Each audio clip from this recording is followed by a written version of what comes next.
सालबारिया कारिनो Tabuk रायदा चायातै हाबुनो तंलायखौ बांलादेशी रक सालब्रं रंनो गोबांमा रोंस्रोंनाय organisation रक BSF रंनो memorandum रिवुइ तंलायमानि बांलादेशनि बरक रकनो रायदा चायातै हाबै माइनाति ख्लायनायनि बागै फियाबा हाबलायनो तंखौ बुरुं कक्तमांखा पूर्व थानानि सब इंस्पेक्टर कृष्णदन देबनाथै कुबुनि पुलिस रकनि चाटिं मुंबाई चंद्रपुर आईएसबीटीओ खरकनै खरकथाम yang muyang engui tongnai Bangladeshi खरकथाम रकनो रमै मानलायखा पुलिस पूर्व थानानि पुलिस बरंनो रमुतु बुलाइखा थानाव रमजानाय रंनि मुंगंखा मोहम्मद शील आजुल शेख मोहम्मद आलमीन जुएल तै खरकसा बुरि बहायनो तंगो बिनि मुंगंखा फातिमा बेगम बरक बांलादेशनि जतन छफायनाय भारत रायदा चाया तै बरकनि आरो बेलिक डकुमेन्ट खरि engैनो बरंनो रमजाखानि सायखानारिका पुलिस तै बरंनो तिनि साजांनाय दरबानाव আজকে বিকেলবেলা আমাদের কাছে একটা ইনফরমেশন আসলো যে চন্দ্রপুর যে আমাদের এখানে আইএসবিটি আছে এখানে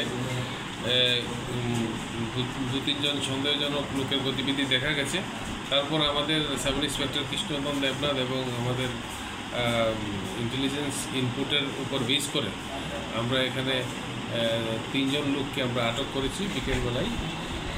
তার ভেতরে আপনার একজনের নাম হচ্ছে মোহাম্মদ সিরাজুল শেখ, আরেকজনের নাম হচ্ছে মোহাম্মদ আলামিন এলিয়া জুয়েল।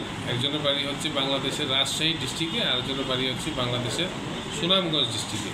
আর তাদের সঙ্গে ওই আলামিনের সঙ্গে একজন মহিলাও ছিল, তার নাম হচ্ছে ফাতিমা বেগম, সেও ওই জায়গাতেই সুনামগঞ্জ ডিস্ট্রিক্ট বাংলাদেশ ওই জায়গাতে বাড়ি। তারা অবৈধভাবে ভারতে প্রবেশ করেছিল এবং তাদের কাছে কোনো ধরনের ভ্যালিড ডকুমেন্ট ছিল না, তার জন্য আমরা তাদেরকে আটক করে আমরা যে প্রভিশনের দরকার সেই প্রভিশন অনুযায়ী লিগেল অ্যাকশন নেওয়া। কী উদ্দেশ্যে তারা এসেছিল?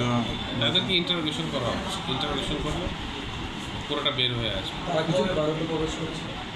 সমস্ত জিনিসগুলি আমরা ইন্টারোগেশন করছি। অবৈধ পথ ধরেই এসেছে, কিন্তু সমস্ত জিনিসগুলি আমরা ইনভেস্টিগেশন করার পর তাদেরকে ইন্টারোগেশন করার পরে বেরিয়ে আসবে। কোন দিকে যাওয়ার উদ্দেশ্য ছিল তাদের? অবৈধভাবে এসে অবৈধভাবে বসবাস করার উদ্দেশ্যই ছিল তাদের। বাকি যা জিনিসগুলি আছে সবগুলো আমরা ইন্টারোগেশন করে বের করবো।